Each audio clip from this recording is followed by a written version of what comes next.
The Miraculous Journey of Edward Tulane by Kate DeCamillo, Chapter 10, read aloud by Mrs. Chavez.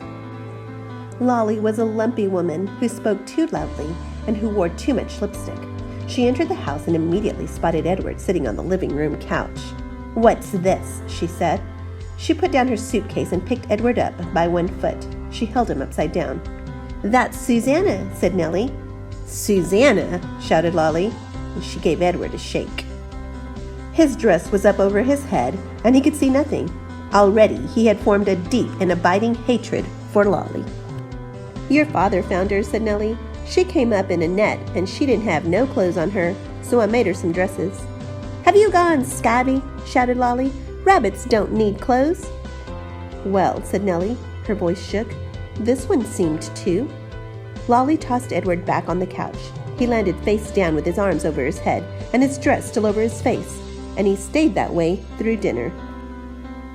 "Why have you got out that old high chair?" shouted Lolly. "Oh, don't pay no mind to it," said Nellie. "Your father was just gluing on a missing piece, wasn't you, Lawrence?" "That's right," said Lawrence without looking up from his plate. Of course, after dinner, Edward did not go outside and stand beneath the stars to have a smoke with Lawrence, and Nellie, for the first time since Edward had been with her, did not sing him a lullaby.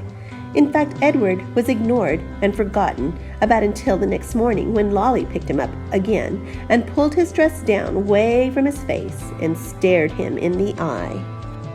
"Got the old folks bewitched, don't you?" said Lolly. "I heard the talk in town, that they've been treating you like a rabbit child." Edward stared back at Lolly. Her lipstick was bright and bloody red. He felt a cold breeze blow through the room. Was a door open somewhere? "Well, you don't fool me," she said. She gave him a shake. "We'll be making a trip together, you and me." Holding Edward by his ears, Lolly marched into the kitchen and shoved him face down into the garbage can. "Ma," Lolly shouted, "I'm taking the truck. I'm going to head on out and do some errands."